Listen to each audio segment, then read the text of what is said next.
Welcome to Kaiser Watch with John Kaiser. I'm your host, Jim Goddard. Welcome back to the show, John. Jim, it's a pleasure to be on the show. John, January's been a turbulent month for equities in general, not the sort of January effect investors usually look forward to. How have the resource juniors fared? Well, Jim, in relative terms compared to the non-resource juniors, the resource juniors have done quite well. The collection of 150 plus bottom fish that I flagged in December have almost all risen from their December tax sell-off window dressing lows, not with the sort of vigor that you normally associate with the January effect, which is the basic expectation by investors that the new year is here, good things are going to happen, we're going to buy all these oversold stocks, and then wait for the outcomes to unfold as the year progresses. But January has been a pretty miserable year in the general markets, and the non-resource juniors have really suffered. The way I track it is I compare the traded value of resource listings and non-resource listings on the TSX Venture. And the last time that the resource juniors in the last 5 years actually had more than 50% of the traded value was in that 5-year window in 2020 from May to September, when gold rocketed from 1,300 through 2,000 and eventually settled in around the $1,700 level. But when the 2021 rolled around, the first quarter was an absolute non-resource sector blow-off. Value traded was 2 or 3 times that of the resource juniors, even though they did quite well in the first quarter and didn't really hit the wall until the middle of the second quarter, and then started to do better in the final quarter of last year. But since sort of late December, the resource juniors have been between 50 and 68% of the traded value, and not because their value has soared. The non-resource value has sunk substantially. It's a fraction of what it was in January a year ago.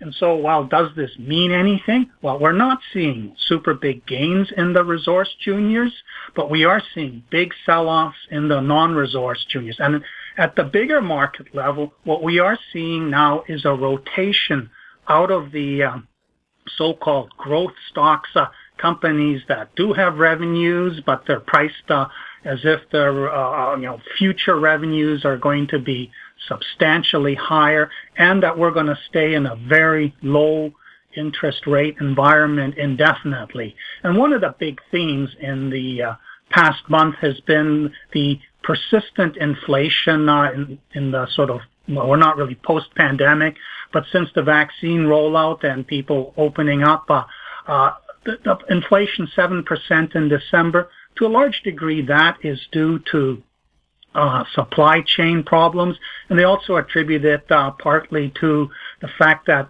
we haven't emerged from the pandemic and people have shifted their spending from services to goods, and with the combination of supply chain problems, the price of goods has gone up at a significant level. So the Federal Reserve has signaled that, yes, we are going to start raising rates in March. We are cutting back on our buying of treasury bills and other bonds, and interest yields are expected to rise. And that's not good for growth stocks or even these spec tech companies, which don't have any revenues yet, but are expected to be a winner who takes all in their particular sector down the road. And these are the sorts of stocks that Kathy Wood's ARC funds have specialized in. She's been the top performing fund in the past 5 years or so. And her stocks have all been hammered because people are exiting from these glamour stocks and shifting into more boring value stocks. And resource stocks are a type of boring stock. They are not glamorous. The sky is not the limit in terms of their revenue. It's based on how many ounces or pounds they have in the ground and at the mining rate and what's in the development queue. So you can quantify what a resource producer is going to be all about in the future. The only wild card is price, but that isn't going to go to the moon unless it's because of very, very high inflation, which drags costs along, so it doesn't necessarily increase the cash flow. And for the resource juniors, which are looking to develop projects, well, even they are boring companies, because even if they find what they're hoping to find, there's still a finite limit to what a mine, a deposit mined over 10, 20 years is going to be worth in terms of the net present value that comes out of the discounted cash flow model. So the big thing for the month of January has been the shift out of these non-resource stocks, the persistent buying in the resource juniors, and in my view, it sets the stage for a much stronger year for the resource juniors than we have had perhaps in a decade. And, the other key theme that's still out there is this issue of what is Russia going to do about Ukraine. And so far, there are no signs of Putin trying to back himself out of this corner that he's stuck in.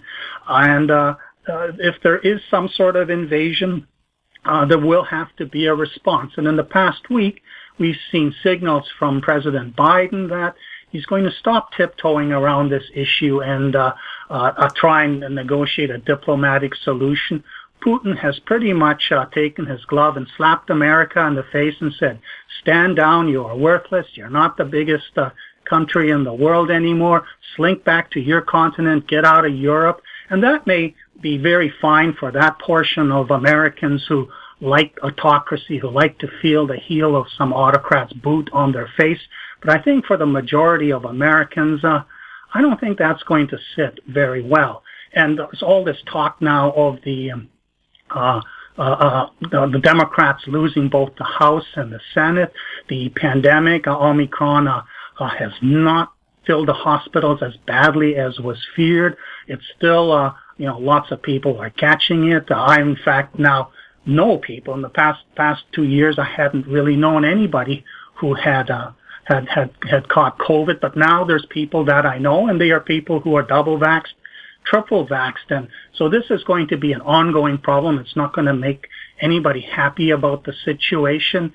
And with his clean energy bill and his progressive bills, all basically sabotaged by the Democrats and name-only people that he has in the House and the Senate, why not just say, okay, I can't save the country because there's enough people in the country who don't want it saved, but let's save it at a level where we can. So I expect we're going to see a very serious response to whatever Russia is going to do with regard to the Ukraine, and this will have fallout, economic pain for everybody. The other thing that I'm worried about is that China, with its zero COVID policy, next week the Beijing Winter Olympics start. It's tried to keep everything shut down to keep COVID from coming back. But Omicron is so much more contagious than anything else. The Chinese vaccines are only 50% effective for the initial variants that were circulating. And they still have to do trade, whether it's bringing goods in or shipping goods out. And yes, throttling the ports has been a cause of these supply chain difficulties. But I think Xi Jinping has a problem coming up. In November, he has the 5th Congress, which has to confirm him as another term. He's eliminated the term limit so that he can be reaffirmed over and over again. But if over the next 6 to 8 months, a COVID variant gets loose in China, undergoes community spread, he's going to have a serious problem on his hands. And what do you do when you have a domestic problem where your policies have failed and you forced everybody to sacrifice as a result of policies that have failed?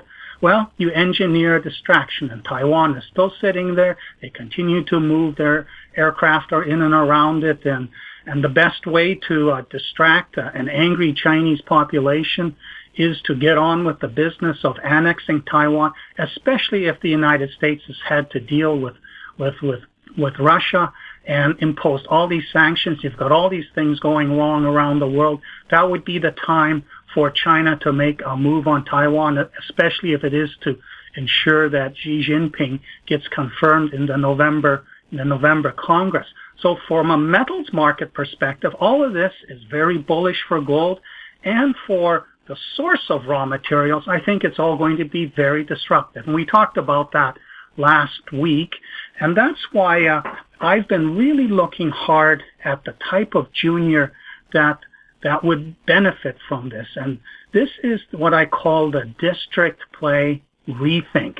Rethinking existing districts in terms of what potential was not seen by the previous operators, what potential exists beyond the district, what is the sort of new exploration technology, new geological models that we can apply. What can we do with assistance of risk capital to show that there is a lot more going on? And the jurisdictions that I think the market will want juniors to retreat to are Australia, Canada, the United States, and Scandinavia. All these other parts of the world, they're getting riskier and riskier. I mean, we just saw another coup in Burkina Faso, and now the people are clamoring, well, bring in the Russians to deal with these jihadis that are causing all this trouble. The French have been unable to do so. The French were unable to help Mali. They've had their own coups. The Russians are in Mali. So all these parts of the world with instability being caused for crazy stuff like religious movements, in the case of the jihadis. Juniors don't really want to be there. They want to be looking for resources in more secure jurisdictions. Now, Australia, of course, is a place where you can do frontier exploration. There's still so much of Australia available to look at. In Canada and the United States, it's seen a lot of exploration, and a good chunk of it where you have the farmland and that there's just nothing available to explore. It's way too deep if there is something beneath the sedimentary platforms that sit on it. So I think looking at the type of rethink story rather than a grassroots type story, that is the way to go. What do you mean by district play rethinks? With the juniors, this is an area that sort of got a start in the last decade. Previous decades, it was all about making some world-class discovery in some area where you didn't expect anything to be.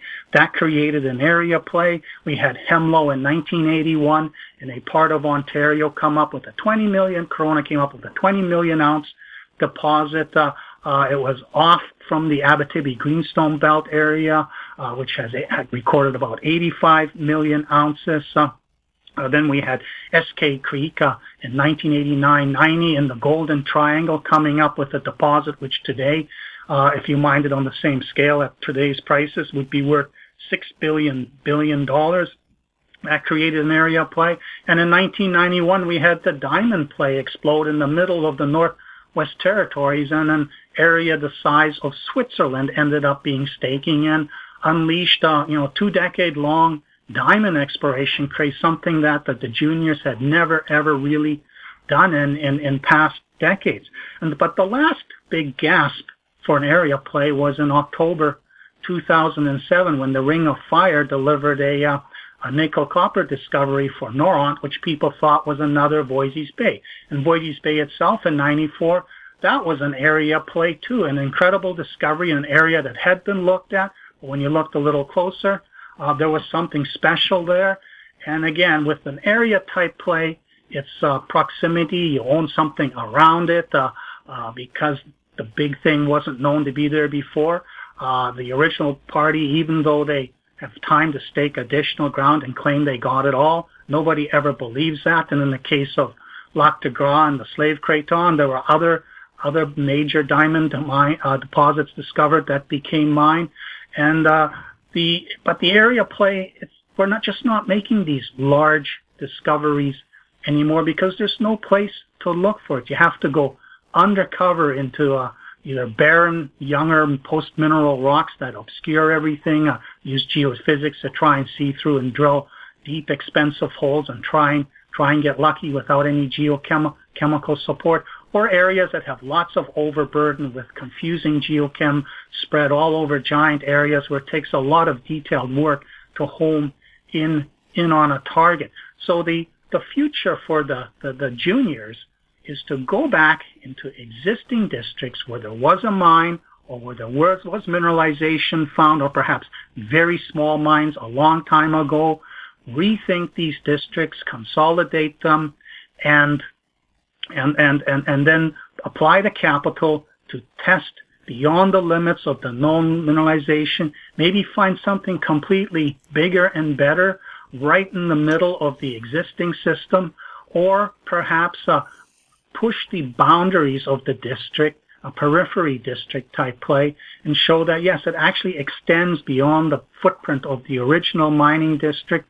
Or in the case of greenstone trends, let's look into the parts which have a lot more swamp and overburden on it, where an outcrop wasn't there to guide prospectors in the past. Let's take a fresh look at that and see if there is new deposits to be discovered. This is the wave that's now driving exploration juniors. It's not one for the fly-by-night promoters, because those guys can't muster the geological competence to develop the story to explain why they think what they're going to do will have a different result than was achieved in the past.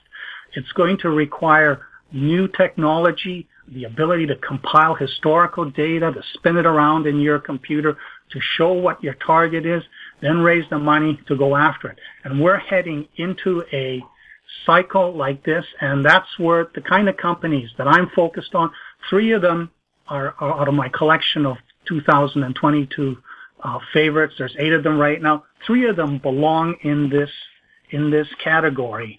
And one of them is Aurion Resources, which is looking at whose play is the Central Lapland Greenstone Belt in northern Finland. Another is Galway Metals, which is exploring the Clarence stream project in New Brunswick, and also the Estrade project in the Casa Berardi Douai trend in Quebec.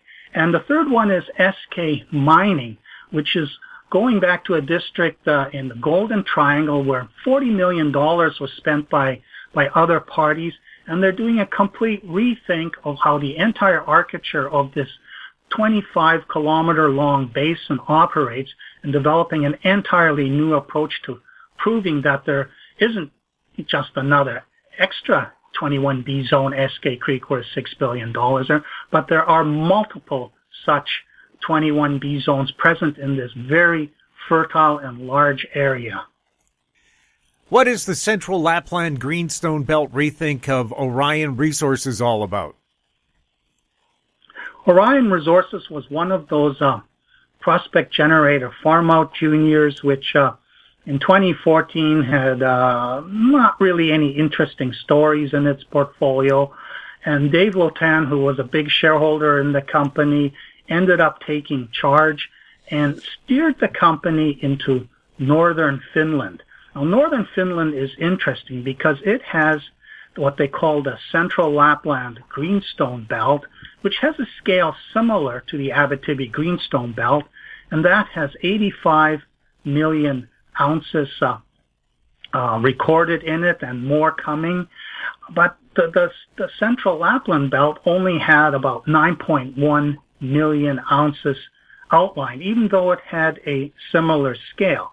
And part of the reason was that Finland did not allow foreigners to explore in the country. The Geological Survey, the abbreviation is GTK, it did all the work itself, and it had looked at that area, and between 1987 and 91, they had found a deposit, 285,000 ounces, orogenic style, and but by 1997, they decided, when the whole Soviet Union collapsed and they became, and the whole Eurozone emerged, they decided we're going to open up, and this little 285,000 ounce deposit, they made a public tender on it. A little company called Aurion Resources acquired it. It ended up being backed by Agnico Eagle. Agnico Eagle acquired it in 2005, and in 2009, it went into production as the Kittilä mine at 6,000 tons per day. And it is still in production, and Agnico has guided 250,000 ounces for last year. It's supposed to have a mine life still to 2034. and it's got a 4.1 million ounce resource, 30 million tons of 4.16 gram per ton. So that's a world-class deposit in the Central Lapland Greenstone Belt. But this thing is away from what they call the Circa shear zone. And this is what attracted the attention of Dave Lotan and Mike Basha, who was CEO at the time. And they said, this thing, 120 kilometers, it's classic Destor porcupine type of break, deep-seated crustal feature, won't have any gold in itself, but all the little splays and secondary splays that come off it, just as in the Abitibi Greenstone Belt, that's where the gold is going to pile up. So they staked a big chunk of that, or didn't stake it, but they acquired it from an Australian junior called Dragon Mining, which had not really found anything. They sold it to Aurion, and Aurion was immediately within a year able to option 70% to B2 Gold, which was interested in this type of play. And then it labored for several years doing grassroots prospecting work until they got lucky in late 2016 and came across a boulder field of quartz, angular quartz boulder with high-grade bonanza gold. And this excited the market. They raised a lot of money. They attracted Kinross. They attracted Eric Sprott. And they've spent almost $34 million since taking on this Finland project. And much of it went into 138 holes, 24,000 meters into the Risti project, which they kept 100%. And they've got lots of gold intersection, the Amarisco zone, but 24,000 meters. When you look at what, say, Eskay Mining has poured into the Windfall deposit, 300,000 meters of drilling, and what Newfound Gold is pouring into the Queensway project, this clearly is an erratic type of system with high grade. It's going to take a lot of work to sort together. They don't feel comfortable that they can yet put together a resource estimate. And the company kind of stalled last year, but something special happened in 2020, announced in June. A company called Rupert Resources to the north had picked up a large land package called Patavara, and it had a 1,400 ton per day mill on it, about 474,000 ounces left at 3.2 grams per ton. They were going to restart and try and demonstrate, we can go deeper, we can mine this, we can be a profitable company. And that was a fairly large chunk of land to the north of the 100% owned Risti project and to the east of the Kutuvuoma project that was farmed out to B2 Gold. And they did, in addition to, pecking away at the existing resource, they undertook a property-wide till sampling program, particularly in the west where overburden covers everything and where there's swamp, where there's no outcrop to have guided past exploration, generated a number of gold and till anomalies. One of them, the Ikari, turned into a major discovery, not refractory like the Attila deposit of Agnico Eagle. And in September of this year, less than a year after discovering this, or just over a year of discovering this Ikari zone, they reported a substantial resource estimate of 3.95 million ounces, consisting of 49.3 million tons of 2.5 gram gold. That's phenomenal to come up with in such a short period. The stock has achieved $1 billion plus valuation since then, and this is only to a depth of 450 meters for a combined open pit underground scenario. And they've done drilling down to 650 meters, intersected the zone. It is an orogenic type system, so who knows how deep it can go. They have other similar targets on the property that they're looking at. But the other important thing for Aurion that happened last year is that in 2020, B2 Gold noticed that the Ikari discovery, and shifted its attention from the western part of the project to the eastern part, and found a number of similar zones, especially where this 800-meter zone projects onto the 70-30 ground. And B2 Gold vested last year in September, October. It could have gone, it had spent $15 million. It could have gone to 75% by doing a bankable feasibility study, but they decided, well, that's just 5% extra, and it costs a fortune to do a bankable feasibility study these days anyways. So that's now a 70-30 joint venture. And Aurion, which was fading last year, got a new lease on life with this news. It raised $17 million. Its treasury is back to $25 million. You can easily pay the $3 million for this year's program. More if B2 Gold steps it up this year, and they have enough money left for next year if there's an expanded program. But they still have enough money to go back to the Lonnie and the Risty project and do what Rupert did, is do very detailed till sampling, property-wide, stop focusing exclusively on the Amarisco zone, but look at the rest of it, because the major development is that Rupert showed that this type of major zone can be hidden underneath these this overburden. It's associated with the Circa shear zone. It's a greenstone belt. The idea that this thing could be a 40 to 80 million ounce system like the Abitibi, now this idea has legs. We have the example. It's the inspiration for now rethinking this entire district, this greenstone trend. And Aurion Resources is a favorite of mine because of that 70-30 relationship where B2 Gold already has indications of something similar to the Curie zone. They call it the Helmi, and they have a large land package still owned 100%, are funded to do whatever they wish. And if they find something similar, well, you just put a drill rig on it and away you go. And if you do find something similar, the speed with which Rupert was able to delineate it, that was amazing. The Eskay project of Eskay Mining has seen over $40 million worth of exploration since the 21B zone was found back in 1989. What is Eskay Mining doing to rethink the potential in light of a disappointing exploration history?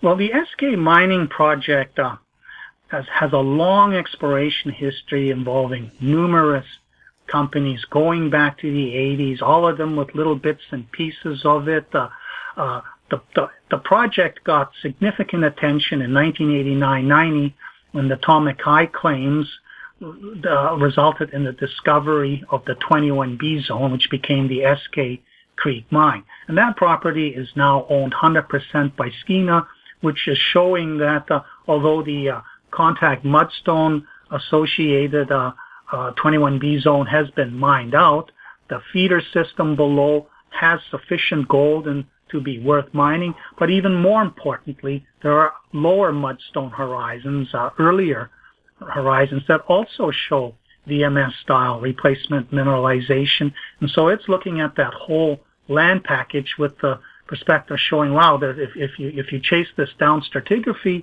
you're going to find an awful lot more. And the SIB Lulu claims, which were to the south, which a couple of juniors explored in that in sort of the early 90s, that ended up becoming part of the what's now Eskay Mining Corp. They had the Corey project to the south. Originally, they only had 80% of the Sib Lulu project. And the previous operators probably spent $30 million collectively on that big land package. In 2016-17, SSR optioned the 80% portion, spent $8 million or so, but pulled out at the end of 2018 because the theory they had for finding where the Lulu zone was attached to, it was believed to have been through a thrust fault detached from its source. They just couldn't figure it out, so they gave up. And it was in late 2019 that Mac Balcom teamed up with Quentin Henney, and Quentin Henney brought in Thomas Monarchy, who's an expert in VMS systems, and he brought in his protege, Jean de Decker. And so the three of them started to do a complete rethink of this entire district, last year they were able to do a deal with Kirkland Lake on the 20% interest and convert that to an NSR. So they now own 100% of this 25, 30 kilometer long, 10 kilometer long package. And the key thing that John de Decker has done is he's figured out the architecture of this project. And this is going through detailed work, going through all the historical work, compiling it, very, very tedious work. And in its original form, this was a marine basin between an island arc and the continent, and it underwent a period of stretching or rifting, which caused cracks to open and hydrothermal systems to emerge, and these created the VMS smoker systems that laid down the deposits such as Eskay Creek. And Eskay Creek is actually the last gasp of this event. After that, it got paved over by the Willow Creek basalts, and then that became filled in with the Bowser Lake sediments, and nothing else has happened in this area since then. But this went through several periods of activity, quietness, all within this marine setting, various volcanic flows happening. And then what happened is there was more compression period. It folded, and then more compression, and then there was thrusting of these folds. And what John de Decker has figured out is that there are three anticlines, north-south anticlines, and Eskay Creek sits in the main one, the middle one, the Eskay anticline. And the trick now is to find those horizons within this thrusted and folded stratigraphy where these mudstone horizons exist. And the work they've done on the TV and Jeff zone, and that received most of the drilling last year, 98 holes. They've received only about 60% of the assays for them. Most of the drilling went into that, and it's helped them understand that these VMS deposits were being formed at different periods within this basin. And so you have a scenario where there could be VMS-type deposits at multiple levels of the stratigraphy. And there is not yet a major discovery there. The work they've done on TV this year, the drilling that they did has sort of shown that Jeff probably isn't going to make it. TV, they're still trying to sort it out. But they've got these SkyTem targets, 12 of them in the vicinity, of which, and of course the TV is one of them, and this came through the geophysics that they applied when they took charge of the project. And they only got around to drilling one of those last year.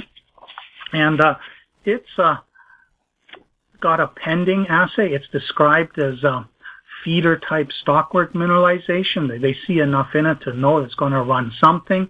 The market's waiting to see how much, to see if it's really interesting, especially with gold, which you can't see just from the visuals. You can see silver potential, but not the gold potential.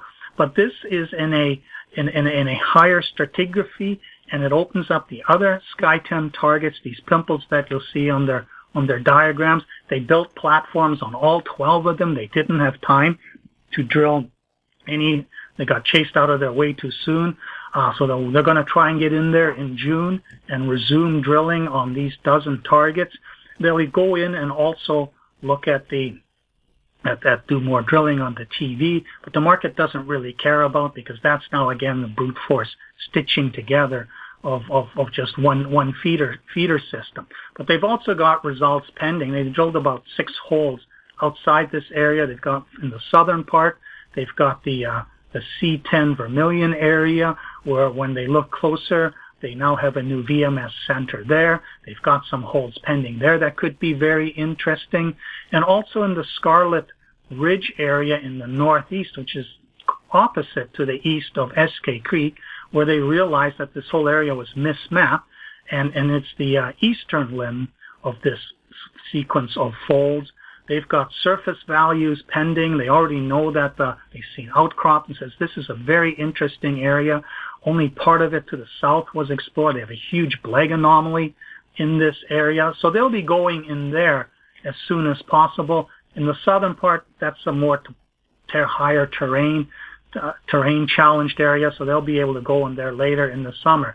So this company, Eskay Mining, has rethought this entire district on which all this money was spent without really coming up with a proper discovery hole, and they now have a plan to go back in there this time without having to build pads and everything, this time to go in there and hit it hard and set the stage for not just one major 21B zone style discovery, but provide evidence of multiple such discoveries. So this is a complete district rethink in a very fertile area surrounded by existing world-class mines. And again, this is the sort of story that you want to be following in this beginning of a bull market for the resource juniors. Where is Galway Metals in its rethink of Clarence Stream and Estrade? Now, Clarence Stream was a grassroots discovery in New Brunswick made in 1999 by Free West. And they managed to drill off, two zones, north and south, and it has a number of ounces, 667,000 at the last estimate in both in all resource categories, in both open pitable and underground. And Galway Metals, it acquired that project in 2016, did some work on the north-south zones, updated the resource estimate, but started doing property-wide exploration because their view was that, Mike Sutton's view is that this is an intrusion-related gold system type setting where you have these older sediments, meta-sediments that have been intruded by younger igneous rocks. And where they've intruded, they've allowed deposits to form on the flanks, sometimes within the intrusions, but also within the sediments. And they did a property-wide sampling program. Again, they're using till sampling to try and see where are these hotspots on this. And then they discovered that Aurion group of zones in a segment 3 to 7 kilometers from the north-south zone. And they've drilled 130,000 meters on top of the 60,000 that was done by the previous owners. And they've kept telling us, okay, we're going to do a resource estimate soon. And the market got kind of tired with this. It's like, when are you going to give us a resource estimate to see what we have? Well, in December, they finally did a data cutoff and said, enough is enough. Yeah, we have holes still pending and we can drill more and make the resource tighter. But everything has been submitted to the engineers. They're all putting it together. And sometime late in the first quarter, they will publish a resource estimate. The market's hoping for 1.5 million to 2 million ounces, which includes the 670,000 from the north and south zones. I'll be happy if we see 1 to 1.5 million ounces. They're going to have 6 rigs drilling this way. They've identified multiple additional soil or gold and soil anomalies, some of them better than the ones associated with the north-south target and the Aurion cluster, zone cluster. And so half the rigs will be going back to infill the main area to upgrade the resource and continue to expand it because they haven't found the limits to it yet. But the exciting part for the market is that they're going to now start wildcat testing these other targets that have shown up in this property that's about 65 kilometers long, and it straddles about 20 kilometers wide, and it's got multiple targets. And they believe this is an entirely new district for intrusion-related type of gold systems, 10 million ounce plus potential. They got to get over that first 1 million ounce hurdle, and they've got $12 million in the bank. They will need to raise more later this year. They also have the Estrade project in the Casa Berardi area, where they've done newer geophysics that allow you to see deeper, these Titan surveys. They've got targets at depth that suggest there may be a vent when you chase this Estrade system down plunge. They were sort of chased out early last year They will be going back in there, and they've got this other target within that same trend, 10 kilometers to the east in a parallel rhyolite unit, where past drilling near surface got some smoke, but nothing really interesting. They had to stop a hole last year, again, because of the warm winter that shut them down. And when they were chased out, they're going deeper to see where this Titan anomaly shows up. And if that's a discovery, that would be a brand new discovery within this trend. That would be a very big deal. So they'll have a couple of rigs on that. That part has to be drilled in winter because it's all swamp.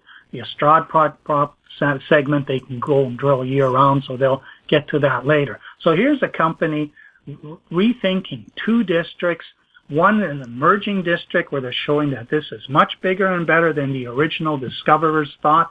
And in the case of the Estrade project, well, the original discovery was mined, but then it turned out to be just not big enough and rich enough to continue to be mined. They're trying to show by going deeper and also a long strike parallel that there is a lot more to this VMS system than the previous owners had thought.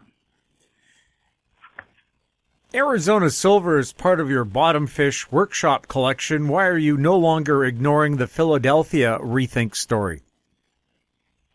Well, the Arizona Silver acquired a project called Philadelphia in early 2019. It's in Arizona.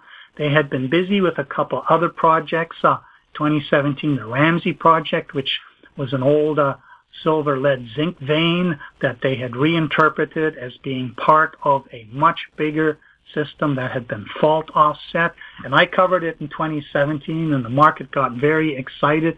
But when the assays came in, yes, the silver was there, but the grade just wasn't what you needed to make this an open pit mine with an awful lot of stripping on top, or a block caveable mine.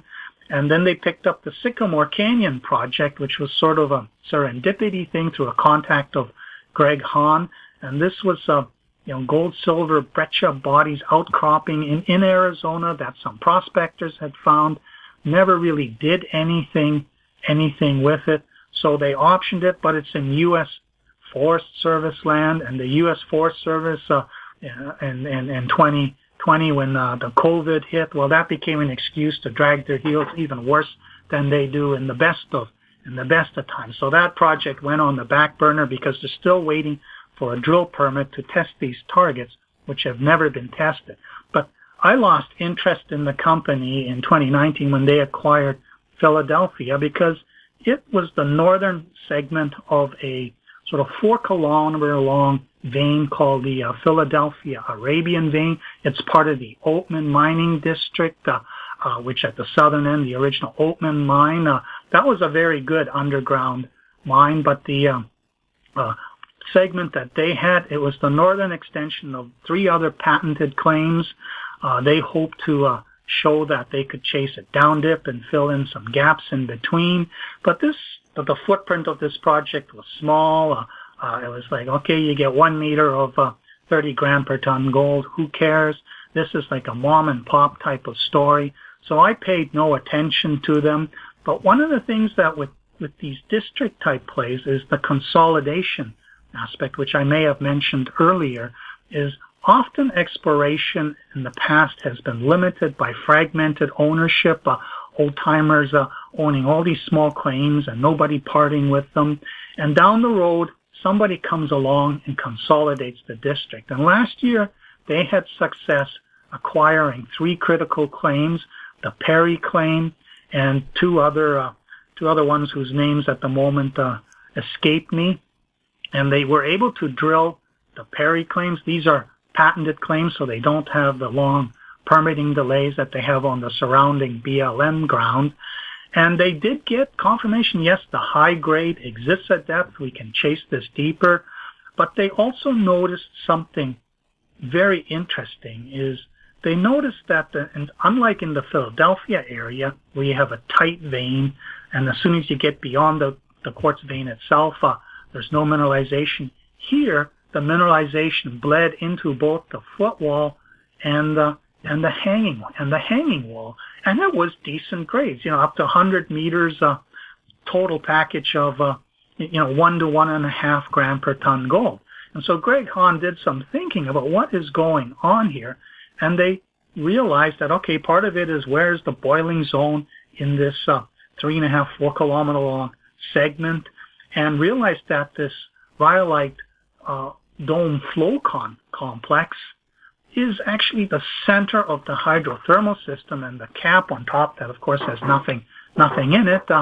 It may have helped cap this system, and there's disseminated mineralization, a bulk tonnage target beneath this sort of rhyolite body to the east of this vein. So historically, the focus has always been on just chasing this vein down and using very small scale, 50 ton per day mine mill to process this stuff. Not very interesting from a modern perspective. So that's when I took a fresh interest in the company late last year.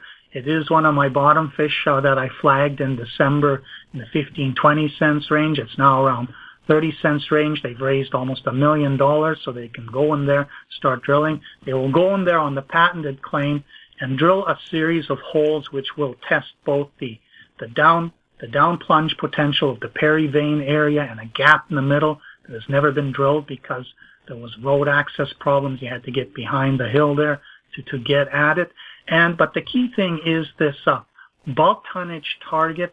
The footprint of that target is that they're drilling. It's maybe 1 million tons, could have 350,000 ounces for every 10 grams per ton that they can get.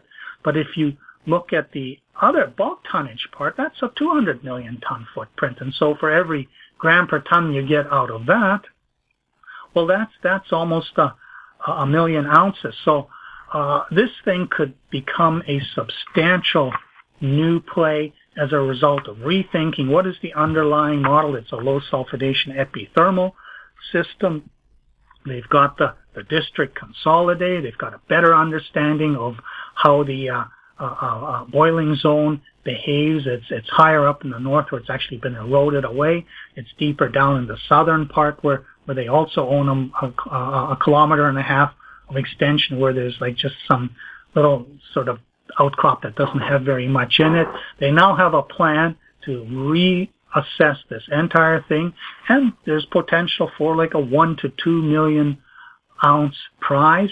And even if they don't get this, well, there's elevation gold to the south with the Moss mine, which is mining 0.4 gram per ton material and could use a high-grade feed if they come up with just more vein material. And then there's Aura Minerals, which operates even farther south, the Gold Road mine, which is a bigger company, which could end up consolidating the entire district. So here's a junior where the district rethink story is alive and well, and it isn't just finding a couple 100,000 high-grade ounces and put out boring news releases that don't really appeal to anybody. So district rethink plays, when you're looking at these juniors, look for this kind. Forget about the grassroots exploration. We're not in that type of market. But when you look at these, see if they can coherently tell the story and explain it to you, how it's supposed to work, what they're trying to do. If you can't get that from them, well, that doesn't mean it's bad. That actually might qualify it as a bottom fish because the company has not been effective at really presenting its story to ordinary speculators. And this is the big shift, I think, that's happening with the general market. Last year and the year before, it was all about momentum gambling, the thinking fast type of brain activity that Daniel Kahneman talks about. Now we're into the slow thinking type of brain activity where you actually have to think hard about it to figure out what is the bet that I'm placing here? How would I know that I've won? What's going on here? It's fundamental outcome gambling, and the resource juniors are well suited for that, especially when they have competent management teams. John, thank you so much for the update. You're welcome, Jim. We've been talking with John Kaiser, his website kaiserresearch.com. I'm Jim Goddard. Comments made on Kaiser Watch are an expression of opinion only and should not be construed in any manner whatsoever as a recommendation to buy or sell any financial instrument at any time. Archived online at kaiserresearch.com.